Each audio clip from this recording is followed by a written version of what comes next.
जय श्री हरि। श्रीमद्भागवत महापुराणम षष्ठः स्कंधः अथ सप्तमोऽध्यायः।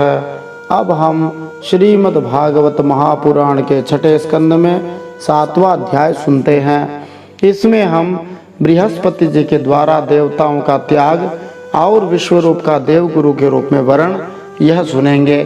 श्री गणेशाय नमः, श्री सरस्वत्यै नमः, श्री गुरवे नमः, श्री पुराण पुरुषोत्तमाय नमः। पिछले छठे स्कंद के छठे अध्याय में दक्ष प्रजापति की 60 कन्याओं के वंश का विवरण सुनते हुए हमने जाना कि दक्ष प्रजापति की पत्नी असिकनी के गर्भ से 60 कन्याएं उत्पन्न हुई। दक्ष प्रजापति ने उनमें से 10 कन्याएं धर्म को, 13 कश्यप को, 27 चंद्रमा को, 2 भूतगणों को, 2 अंगिरा ऋषि को, 2 कृशाश्व को और शेष 4 तार्क्ष नामधारी कश्यप को व्याधि। धर्म की 10 पत्नियां हैं जिनके नाम है भानु, लंबा, ककुभ, जामी, विश्वा, साध्या, मरुत्वती, वसु, मुहूर्ता और संकल्पा। 8 वसुओं के नाम इस प्रकार हैं: द्रोण, प्राण, ध्रुव, अर्क, अग्नि, दोष, वसु और विभावसु। वसु का अर्थ धन भी होता है, ये धनाधिपति भी हैं। वसु की पत्नी आंगिरसी से शिल्प कला के अधिपति विश्वकर्मा जी हुए थे। अंगिरा प्रजापति की 2 पत्नियां थी। उनमें से पहली पत्नी थी जिसका नाम था स्वधा। उसने पितृगणों को उत्पन्न किया था। कहीं कहीं दूसरे पुराणों में दूसरी जगह ऐसा उल्लेख भी आता है कि स्वधा पितरों की पत्नी भी है। जिस प्रकार स्वाहा अग्नि देवता की पत्नी है, उसी प्रकार स्वधा पितरों की पत्नी कही जाती है। इसलिए पितरों के तर्पण के समय पितृभ्य स्वधा ऐसा कहा जाता है।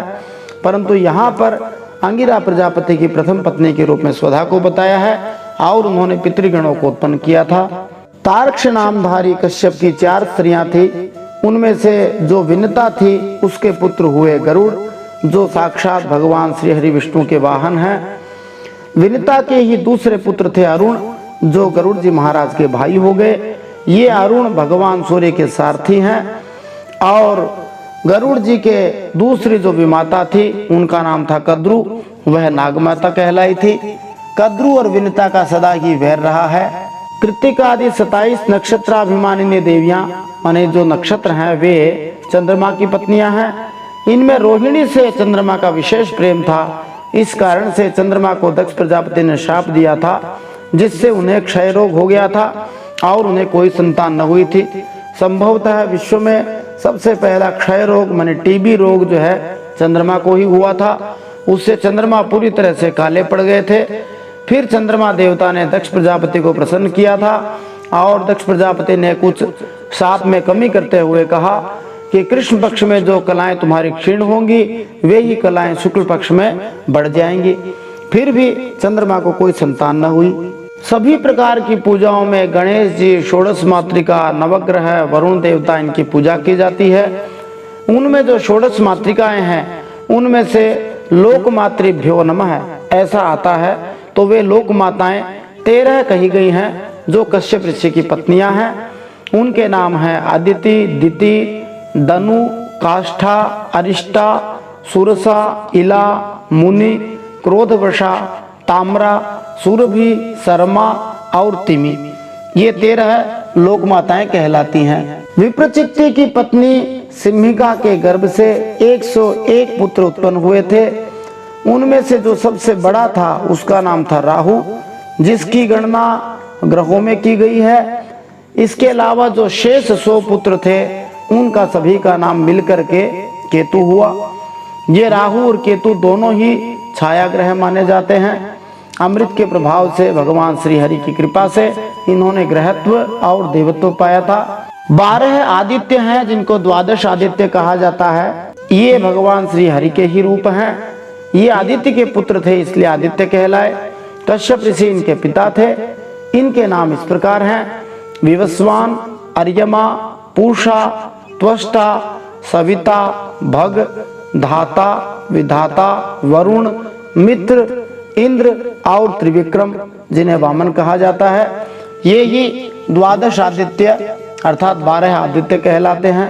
विवस्वान की पत्नी संज्ञा के गर्भ से श्राद्ध देव, जिनका दूसरा नाम वैवस्वत है, ये मनु हुए थे।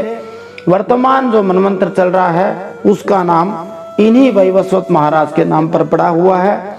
ये विवस्वान वही हैं जिनका उल्लेख भगवत गीता के 4 अध्याय के पहले श्लोक में भगवान श्री कृष्ण के द्वारा किया गया है, जहां भगवान श्री कृष्ण कहते हैं, इमं विवस्वते योगम प्रोक्तवान हम अव्ययम विवस्वान मनवे प्राह मनुरिक्ष्वा कवे ब्रवीत।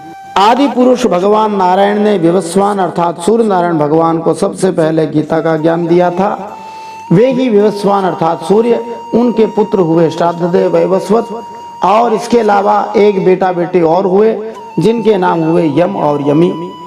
एक बार संज्ञा जो सूर्य भगवान की पत्नी है, वे भगवान सूर्य से रुष्ट होकर पृथ्वी पर आ गई और घोड़ी का रूप धारण करके पृथ्वी पर घूमने लग गई थी।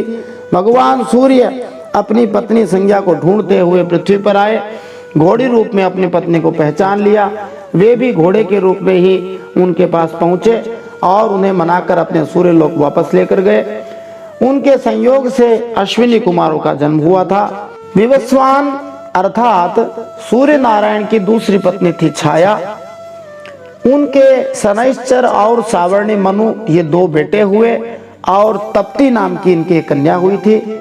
इस प्रकार शनिदेव जिनके पिता थे सूर्य, माता थी छाया, भाई का नाम था सावर्णी मनु।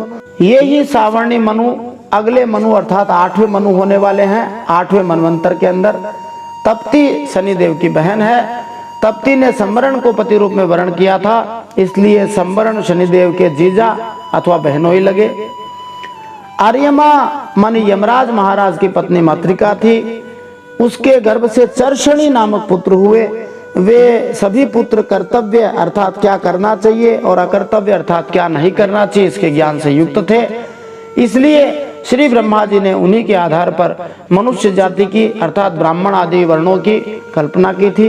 दैत्यों की छोटी बहन कुमारी रचना त्वष्टा की पत्नी थी। रचना के गर्भ से 2 पुत्र हुए थे, सन्निवेश और पराक्रमी विश्वरूप। इस प्रकार विश्वरूप यद्यपि शत्रुओं के भांजे थे, फिर भी जब देवगुरु बृहस्पति जी ने इंद्र से अपमानित होकर देवताओं को छोड़ दिया था, तब देवताओं ने विश्वरूप को ही अपना पुरोहित बनाया था। ये संक्षिप्त रूप में यहाँ कथा कह दी। अब इस अध्याय में विस्तार से शुकदेव जी इस कथा को सुनाएंगे। अब हम श्रीमद् भागवत महापुराण के 6ठे स्कंद के 7वें अध्याय में बृहस्पति जी के द्वारा देवताओं का त्याग और विश्वरूप का देवगुरु के रूप में वर्ण, इस प्रसंग में इन प्रश्नों के उत्तर प्राप्त कर सकते हैं। बृहस्पति जी ने अपने प्रिय शिष्य माने देवताओं को किस कारण त्याग दिया था? पत्थर की नाव की तरह कौन से लोग डूब जाते हैं, ये देवराज इंद्र स्वयं कहते हैं पछतावा करते हुए। दैत्यों ने देवताओं पर क्यों धावा बोल दिया? श्री ब्रह्मा जी ने देवताओं की किस प्रकार प्रताड़ना की? ब्रह्मा जी की शिक्षाओं के अनुसार ब्राह्मणों, गायों और श्री भगवान की श्रद्धा सहित पूजा क्यों करनी चाहिए? श्री ब्रह्मा जी ने देवताओं को किसे गुरु रूप में चुनने के लिए कहा? गधे को बाप बनाना मुहावरे का भाव यहाँ पर आया है। विश्वरूप ने पुरोहिती मानी पंडिताई के काम की निंदा की। उन्होंने क्यों निंदा की? देवता तथा असुरों में क्या अंतर है? विष्णु ज्वर तथा शिव ज्वर क्या है? तो आइए इन सब प्रश्नों के उत्तर आज के इस 6ठे स्कंद के 7वें अध्याय में प्राप्त करते हैं। जय श्री हरि। नारायणं नमस्कृत्य नरं चैव नरोत्तमं देवीं सरस्वतीं व्यासं ततो जयमुदीरयेत्। भगवान श्री नर नारायण को प्रणाम करते हुए श्री गणेश जी महाराज, माता सरस्वती, वेद व्यास भगवान को प्रणाम करते हुए हृदय आराध्य श्री हरिचरणों में प्रणाम करते हुए भगवत स्वरूप श्रीमद् भागवत को प्रणाम करते हुए श्री शुकदेव मुनि और परीक्षित महाराज को प्रणाम करते हुए अब हम श्रीमद् भागवत महापुराण के 6ठे स्कंद में 7वां अध्याय सुनते हैं, जिसमें हम बृहस्पति जी के द्वारा देवताओं का त्याग और विश्वरूप का देवगुरु के रूप में वर्ण करना, इसके बारे में सुनेंगे। श्रीमद्भागवत महापुराणम षष्ठः स्कंधः अथ सप्तमोऽध्यायः। राजोवाच कस्य हेतुः परित्यक्ताचार्येणात्मनः सुराः एतदाचक्ष्व भगवत् शिष्याणामक्रमं गुरौ। श्रीशुक उवाच इन्द्रस्त्रिभुवनैश्वर्यमदोल्लङ्घितसत्पथः मरुद्भिर्वसुभिरुद्रैरादित्यैर्रिभुभिर्नृप। परीक्षित महाराज ने सुखदेव जी से पूछा, हे भगवान, देवाचार्य बृहस्पति जी ने अपने प्रिय शिष्य देवताओं को किस कारण त्याग दिया था? देवताओं ने अपने गुरुदेव का ऐसा कौन सा अपराध कर दिया था? आप कृपा करके मुझे बतलाइए। श्री सुखदेव मुनि ने परीक्षित महाराज से कहा, हे राजन, इंद्र को त्रिलोकी का ऐश्वर्य पाकर घमंड हो गया था। इस घमंड के कारण वे धर्म मर्यादा का उल्लंघन करने लग गए थे, सदाचार का भी उल्लंघन करने लग गए थे। विश्वे देवैश्च साध्यैश्च नासत्याभ्यां परिश्रितः सिद्धचारण गंधर्वैर् मुनिभिर्ब्रह्मवादिभिः विद्याधराप्सरोभिश्च किन्नरैः पतगोरगैः निषेव्यमाणो मघवान् स्तूयमानश्च भारत। एक दिन की बात है, वे देवराज इंद्र भरी सभा में अपनी पत्नी सची के साथ ऊंचे सिंहासन पर बैठे हुए थे। 49 मरुदगण, 8 वसु, 11 रुद्र, आदित्य, ऋभुगण, विश्वेदेव, साध्यगण और दोनों अश्विनी कुमार उनकी सेवा में उपस्थित थे। सिद्ध, चारण, गंधर्व, ब्रह्मवादी मुनिगण, विद्याधर, अप्सराएं, किन्नर, पक्षी और नाग उनकी सेवा और स्तुति कर रहे थे। उपगीयमानो ललित मास्थानाध्यासनाश्रितः पाण्डुरेणातपत्रेण चन्द्रमण्डलचारुणा युक्तश्चान्यैः पारमेष्ठैश्चामरव्यजनादिभिः विराजमानः पौलोम्या सहार्धासनया भृशम्। सब और ललित स्वर से देवराज इंद्र की कीर्ति का गान हो रहा था। ऊपर की ओर चंद्रमंडल के समान सुंदर श्वेत छत्र शोभायमान था। चंवर, पंखे आदि महाराजोचित सामग्रियां यथास्थान सजी हुई थी। इस दिव्य समाज में देवराज इंद्र बड़े ही सुशोभित हो रहे थे। सयदा परमाचार्यं देवानामात्मनश्च माभ्यनंदत संप्राप्तं प्रत्युत्थानासनादिभिः वाचस्पतिं मुनिवरं सुरासुर नमस्कृतं नोच्चालासनादिन्द्रः पश्यन्नपि सभागतम्। इसी समय देवराज इंद्र और समस्त देवताओं के परम आचार्य बृहस्पति जी वहां पहुंचे। उन्हें सुर असुर सभी नमस्कार करते हैं। देवराज इंद्र ने देख लिया कि वे सभा में आए हैं, परंतु वे न तो खड़े हुए और न आसन आदि देकर गुरु का सत्कार ही किया। यहाँ तक कि वे अपने आसन से हिले डुले तक नहीं। ततो निर्गत्य सहसा कविरांगिरसः प्रभुः आययौ स्वगृहं तूष्णीं विद्वान् श्रीमद्विक्रियाम् तर्ह्येव प्रतिबुध्येन्द्रो गुरुहेलनमात्मनः गर्हयामास सदसि स्वयमात्मानमात्मना। त्रिकालदर्शी समर्थ बृहस्पति जी ने देखा कि यह ऐश्वर्य मद का दोष है। बस वे झटपट वहां से निकलकर चुपचाप अपने घर चले आए। हे परीक्षित, उसी समय देवराज इंद्र को चेत हुआ। वे समझ गए कि मैंने अपने गुरुदेव की अवहेलना की है। वे भरी सभा में स्वयं ही अपनी निंदा करने लग गए। अहोबत मया साधु कृतं वै दभ्रबुद्धिना यन्मयैश्वर्यमत्तेन गुरुः सदसिकात् कृतः को गृध्येत् पंडितो लक्ष्मीं त्रिविष्टपपतेरपि यया हैमासुरं भावं नीतोद्य विबुधेश्वरः। देवराज इंद्र ने अपनी निंदा करते हुए कहा, हाय हाय, बड़े खेद की बात है कि भरी सभा में मूर्खता के कारण मैंने ऐश्वर्य के नशे में चूर होकर अपने गुरुदेव बृहस्पति जी का तिरस्कार कर दिया। सचमुच मेरा यह कर्म अत्यंत निंदनीय है। भला कौन ऐसा विवेकी मनुष्य होगा इस स्वर्ग की राजलक्ष्मी को पाने की इच्छा करेगा? देखो तो सही, आज इसी लक्ष्मी ने मुझ देवराज को भी असुरों के से रजोगुणी भाव से भर दिया है। यह पारमेष्ठ्यम धिषणमधितिष्ठन्न कंचन प्रत्युत्तिष्ठेदिति ब्रूयुर्धर्मं तेन परम विदुः तेषां कुपथदेष्ट्रीणां पततां तमसि यदः ये श्रद्धध्युर्वचस्ते वै मज्जन्त्यश्म प्लवा इव। देवराज इंद्र ने आगे अपनी निंदा करते हुए कहा, जो लोग यह कहते हैं कि सार्वभौम राज सिंहासन पर बैठा हुआ सम्राट किसी के आने पर राज सिंहासन से उठे नहीं, वे धर्म का वास्तविक स्वरूप जानते नहीं। तो यहाँ पर एक बात ध्यान देने की है कि जब कोई राजा या राष्ट्रपति अपने सिंहासन पर बैठा हुआ हो तो सभा में आने वाले प्रत्येक व्यक्ति का सत्कार करना उसके लिए आवश्यक नहीं है, लेकिन उसे चाहिए कि वह अपने श्रेष्ठ गुरुजनों जैसे गुरु है, ब्राह्मण है, वैष्णव है, उनका आदर अवश्य करे। उसे कैसा व्यवहार करना चाहिए इसके अनेक उदाहरण मिलते हैं। जैसे जब भगवान श्री कृष्ण सिंहासन पर आसीन थे द्वारका में और सौभाग्यवश श्री नारद मुनि वहां पधारते हैं, नारद जी को सादर नमस्कार करने के लिए अपने मंत्रियों और अधिकारियों के सहित भगवान श्री कृष्ण उठकर खड़े हो गए थे। श्री नारद मुनि जानते थे कि श्री कृष्ण पूर्ण पुरुषोत्तम भगवान है और श्री कृष्ण भी जानते थे कि नारद मुनि उनके भक्त हैं, लेकिन तो भी भगवान श्री कृष्ण ने धार्मिक शिष्टाचार का पालन किया। चूंकि नारद मुनि एक ब्रह्मचारी ब्राह्मण तथा महान भक्त थे और जो नेता अज्ञानी हैं और लोगों को विनाश के कुमार्ग पर ले जाते हैं, जैसा कि पिछले श्लोक में कहा गया है, वे वास्तव में पत्थर की नाव पर सवार हैं और उनके पीछे अंधे होकर चलने वाले भी वैसे ही हैं। पत्थर की नाव पानी में तैर नहीं सकती, वह तो यात्रियों सहित पानी में डूब जाएगी। इसी तरह जो लोग मनुष्यों को कुमार्ग पर लेकर जाते हैं वे अपने अनुयायियों के सहित नरक को जाते हैं। ऐसे देवराज अपनी निंदा करने लग गया।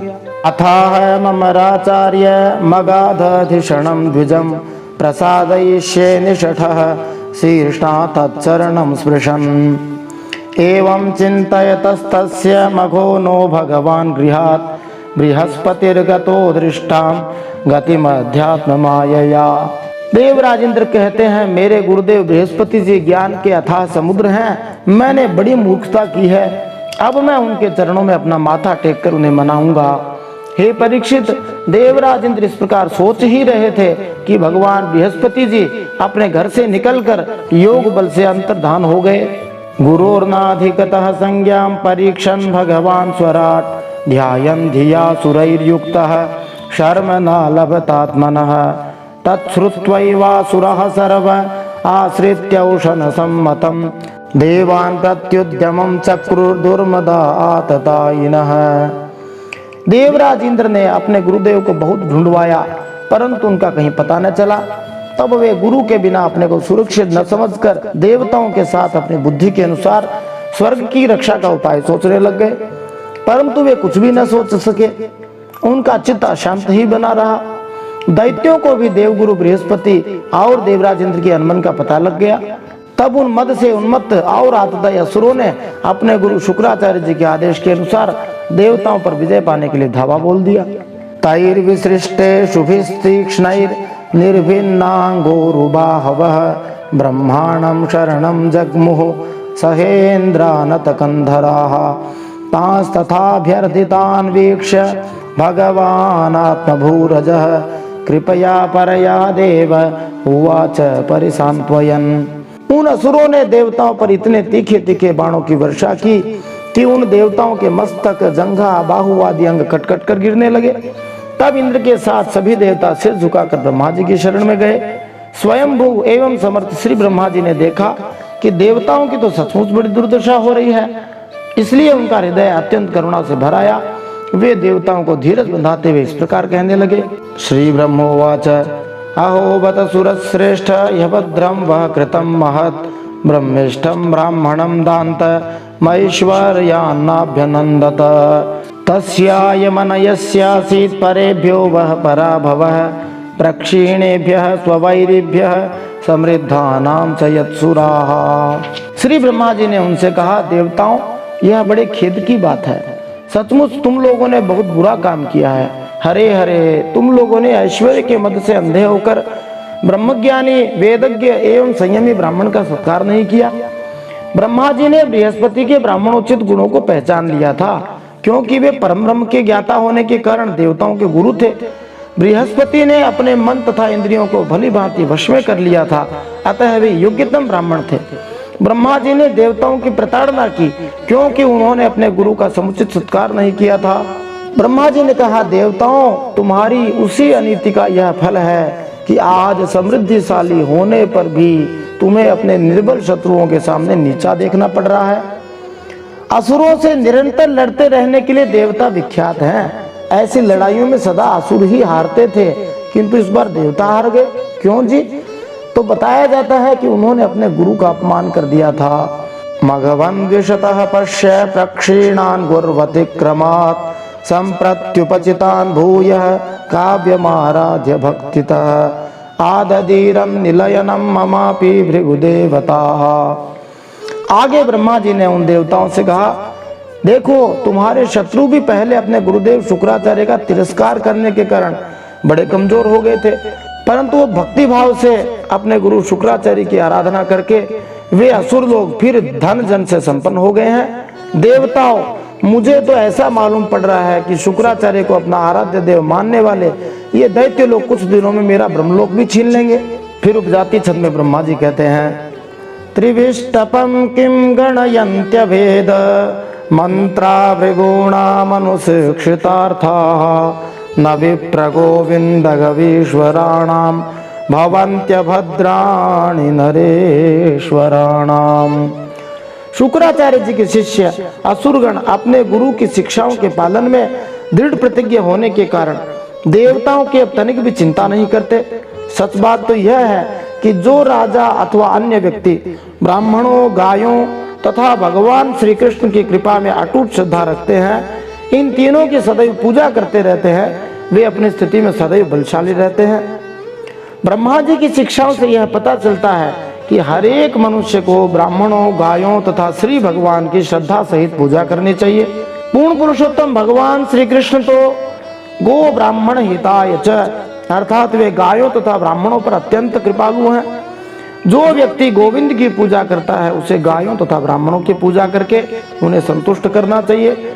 यदि सरकार द्वारा ब्राह्मणों, गायों तथा गोविंद की पूजा की जाती है तो उसकी कहीं भी पराजय नहीं होती, अन्यथा सर्वत्र पराजय और भर्त्सना होती है।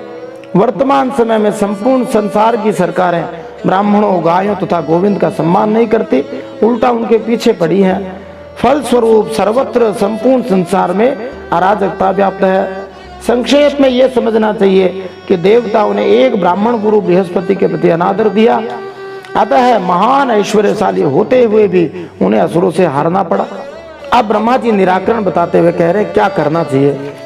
तद विश्वरूपम भजता सुविप्रम तपस्विनम त्वाश्रमथात्मवंतम सभाजितोर्थान सविधास्यते वो यदि क्षमिष्यध्वमुतास्य कर्म।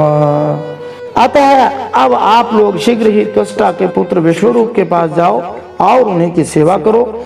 वे सच्चे ब्राह्मण, तपस्वी और संयमी हैं। यदि तुम लोग उनके असुरों के प्रति प्रेम को क्षमा कर दोगे या कर सकोगे और उनका सम्मान कर सकोगे तो वे तुम्हारा काम अवश्य बना देंगे। श्री शुक उवाच तएव मुदिता राजन ब्रह्मणा विगतज्वराः ऋषिं त्वाष्ट्रमुपव्रज्य परिष्वज्येदमब्रुवन् देवाऊचुः वयं ते तिथयः प्राप्ता आश्रमं भद्रमस्तु ते कामः संपाद्यतां तात पितॄणां समयोचितः। श्री सुखदेव जी परीक्षित महाराज से कहते हैं, जब ब्रह्मा जी ने देवताओं से इस प्रकार कहा तब उनकी चिंता दूर हो गई। वे त्वष्टा के पुत्र विश्वरूप ऋषि के पास गए और उन्हें हृदय से लगाकर यूं कहने लगे। यहाँ एक बात और ध्यान देने की है, ब्रह्मा जी ने समाधान बताया तो देवताओं ने अपनी ओर से कोई धन्यवाद नहीं दिया है, जैसा मूल भागवत कह रही है। तो देवता वैसे भी बड़े स्वार्थी होते हैं, सीधा त्वष्टा के पुत्र विश्वरूप के पास भाग गए। देवताओं ने कहा, बेटा विश्वरूप, तुम्हारा कल्याण हो, हम तुम्हारे आश्रम पर अतिथि के रूप में आए हैं। हम एक प्रकार से तुम्हारे पितर ही हैं, इसलिए तुम हम लोगों की समयोचित अभिलाषा पूर्ण कर दो। पुत्राणाम हि परो धर्मः पितृशुश्रूषणं सताम् अपि पुत्रवतां ब्रह्मन् किमुत ब्रह्मचारिणाम् आचार्यो ब्रह्मणो मूर्तिः पिता मूर्तिः प्रजापतेः भ्राता मरुत्पतेर्मूर्तिर्माता साक्षात् क्षितेस्तनुः। देवता कहते हैं, हे ब्राह्मण, पुत्र का परम धर्म है कि वह अपने माता पिता की सेवा करे, भले ही उसके भी अपने पुत्र क्यों न हो। फिर उस पुत्र का क्या कहना जो ब्रह्मचारी हो। आचार्य अर्थात गुरु जो समस्त वैदिक ज्ञान की शिक्षा देता है और यज्ञोपवीत प्रदान करके दीक्षित करता है, साक्षात वेद स्वरूप है। इसी तरह पिता ब्रह्मा का रूप है, भाई राजा इंद्र का, माता पृथ्वी लोक की स्वरूप है। दया या भगिनी मूर्तिर धर्मस्यात्मा तिथि स्वयं अग्नेरभ्यागतो मूर्ति सर्वभूतानि चात्मनः तस्मात् पितॄणामार्तानामार्तिं परपरा भवं तपसापनयस्तात संदेशम कर्तुमर्हसि। बहन कृपा की रूप है, अतिथि धर्म का, आमंत्रित मेहमान मानी मेहमान अतिथि जो आता है वह अग्निदेव का रूप है और संपूर्ण जीव पूर्ण पुरुषोत्तम भगवान श्री विष्णु का साक्षात रूप होते हैं। देवता कहते हैं, हे पुत्र हम तुम्हारे पितर हैं, इस समय शत्रुओं ने हमें जीत लिया है, हम बड़े दुखी हो रहे हैं, तुम अपने तपोबल से हमारा यह दुख दारिद्र्य पराजय टाल दो। बेटा तुम्हें हम लोगों की आज्ञा का पालन करना चाहिए। वृणीमहे त्वोपाध्यायं ब्रह्मिष्ठं ब्राह्मणं गुरुं यथांजसा विजेष्यामः सपत्नास्तव तेजसा न गर्हयन्ति यर्थेषु यविष्ठाङ्ग्र्यभिवादनं छन्दोभ्योऽन्यत्र न ब्रह्मन् वयो ज्येष्ठस्य कारणम। देवता विश्व रूप से कहते हैं, तुम ब्रह्मनिष्ठ ब्राह्मण हो, अतः जन्म से ही हमारे गुरु हो। हम तुम्हें आचार्य के रूप में वर्ण करके तुम्हारी शक्ति से अनायास शत्रुओं पर विजय प्राप्त कर लेंगे। बेटा आवश्यकता पड़ने पर अपने से छोटों को भी गुरु बनाने में कोई बुराई नहीं है। आवश्यकता पड़ जाए तो अपने से छोटों का पैर छूना भी निंदनीय नहीं है। वेद ज्ञान को छोड़कर केवल अवस्था का बड़प्पन का कोई कारण नहीं होता है। ऐसा कहा गया है कि वृद्धत्व वैसा बिना, आयु में बड़ा न होकर भी मनुष्य ज्येष्ठ हो सकता है। यदि कोई ज्ञान में वरिष्ठ है तो वृद्ध न होते हुए भी वह ज्येष्ठ हो जाता है। विश्वरूप देवताओं का भतीजा होने के कारण उनसे छोटा था, लेकिन वे उसे अपना पुरोहित बनाना चाहते थे, अतः उसे उनका नमस्कार स्वीकार करना पड़ेगा। देवताओं ने स्पष्ट किया कि इसमें उसे झिझकना नहीं चाहिए, वह उनका पुरोहित बन सकता है क्योंकि वह वैदिक ज्ञान में आगे है। इसी तरह चाणक्य पंडित ने भी कहा है, नीचादप्युत्तमम ज्ञानम, जो नीच मनुष्य हो उससे भी ज्ञान यदि मिल जाए तो ले लेना चाहिए। ऋषिरुवाच अभ्यर्थितः सुरगणैः पौरोहित्ये महातपाः सविश्वरूपस्थानाः प्रसन्नः लक्षणया गिरा। विश्वरूप उवाच विगर्हितं धर्मशीलैर्ब्रह्मवर्च उपव्ययम् कथं नो मद्विधो नाथा लोकेशैरभियाचितं प्रत्याख्यास्यति तच्छिष्यः स एव स्वार्थ उच्यते। श्री सुखदेव जी परीक्षित से कहते हैं, जब देवताओं ने इस प्रकार विश्वरूप से पुरोहिती करने की प्रार्थना की तब परम यशस्वी विश्वरूप ने प्रसन्न होकर उनसे अत्यंत प्रिय और मधुर शब्दों में कहा। विश्वरूप ने कहा, पुरोहिती का काम ब्रह्म तेज को क्षीण करने वाला है। यही बात रामायण में भी वशिष्ठ जी के मुख से गोस्वामी तुलसीदास जी ने कही है, उपरोहित ही कर्म अति मंदा। इसलिए धर्मशील महात्माओं ने पुरोहिती की अर्थात पंडिताई के काम की निंदा की है। किंतु आप मेरे स्वामी हैं और लोकेश्वर होकर भी मुझसे उसके लिए प्रार्थना कर रहे हैं। ऐसी स्थिति में मेरे जैसा व्यक्ति भला आप लोगों को कोरा जवाब कैसे दे सकता है? मैं तो आप लोगों का सेवक हूँ, आपकी आज्ञाओं का पालन करना ही मेरा स्वार्थ है। फिर विश्वरूप वंशस्थ छंद में कहते हैं, अकिंचनानां हि धनं शिलोंचनं तेनेह निर्वर्तित साधु सत्क्रियः कथं विगर्यं नु करोम्यधीश्वराः बहुरोध संभृश्यते येन दुर्मतिः। विश्वरूप देवताओं से कहते हैं, हे लोकपालों, सच्चा ब्राह्मण वह है जिसके पास कोई भौतिक संपत्ति नहीं होती है। वह सिलोंचन वृत्ति से ही अपना पेट पालता है। दूसरे शब्दों में वह खेतों में गिरे हुए अथवा बड़े बड़े हाट स्थलों पर गिरे हुए अन्न को बीनता है। इस प्रकार गृहस्थ ब्राह्मण वास्तव में तपस्या के सिद्धांत का पालन करते हुए स्वयं का और अपने परिवार का भरण पोषण करता है और आवश्यक पुण्य कर्म भी करता है। जो ब्राह्मण पुरोहिती कर्म द्वारा धन अर्जित करके सुखी बनना चाहता है वह अत्यंत तुच्छ मन वाला है। बताओ मैं इस पुरोहिती को कैसे स्वीकार करूं? प्रथम श्रेणी का जो ब्राह्मण है अपने शिष्यों या यजमानों से कोई दक्षिणा नहीं लेता। वह तपस्या में लगा रहकर खेतों में जाकर किसानों द्वारा ब्राह्मणों के लिए छोड़े गए अन्न को एकत्रित करना श्रेष्ठ समझता है। तथापि न प्रतिब्रूयां गुरुभिः प्रार्थितं कियत् भवतां प्रार्थितं सर्वं प्राणैरर्थैश्च साधये। श्रीशुकोवाच तेभ्य एवं प्रतिश्रुत्य विश्वरूपो महातपाः पौरोहित्यं वृतश्चक्रे परमेण समाधिना। विश्वरूप आगे कहते हैं, हे देवताओं, जो काम आप लोग मुझसे कराना चाहते हैं वह निंदनीय है, फिर भी मैं आपके काम से मुंह नहीं मोड़ सकता, क्योंकि आप लोगों की मांग ही कितनी है। इसलिए आप लोगों का मनोरथ मैं तन मन धन से पूरा करूंगा। श्री सुखदेव जी कहते हैं, परीक्षित, विश्वरूप बड़े तपस्वी थे। देवताओं से ऐसी प्रतिज्ञा करके उनके वर्ण करने पर वे बड़ी लगन के साथ उनकी पुरोहिती करने लग गए। सुरद्विषाम श्रियम गुप्ता मौशनस्यापि विद्यया आच्छिद्यादान महेन्द्राय वैष्णव्या विद्यया विभुः। यया गुप्तः सहस्राक्षो जिज्ञे सुरचमूर्विभुः ताम प्राह स महेन्द्राय विश्वरूप उदारधीः। यद्यपि शुक्राचार्य जी ने अपने नीति बल से असुरों की संपत्ति सुरक्षित कर दी थी, फिर भी समर्थ विश्वरूप ने वैष्णवी विद्या के प्रभाव से उनसे वह संपत्ति छीनकर देवराज इंद्र को दिला दी। हे राजन, जिस विद्या से सुरक्षित होकर इंद्र ने असुरों की सेना पर विजय प्राप्त की थी, उसका उदार बुद्धि विश्वरूप ने ही उन्हें उपदेश दिया था। इति श्रीमद् भागवते महापुराणे पारमहंस्यां संहितायां षष्ठ स्कंधे सप्तमोध्याय श्रीमन्नारायणार्पणमस्तु। इस प्रकार श्रीमद् भागवत महापुराण परमहंसों की संहिता छठे स्कंद में 7वां अध्याय भगवान श्री नारायण के चरणों में समर्पित हो।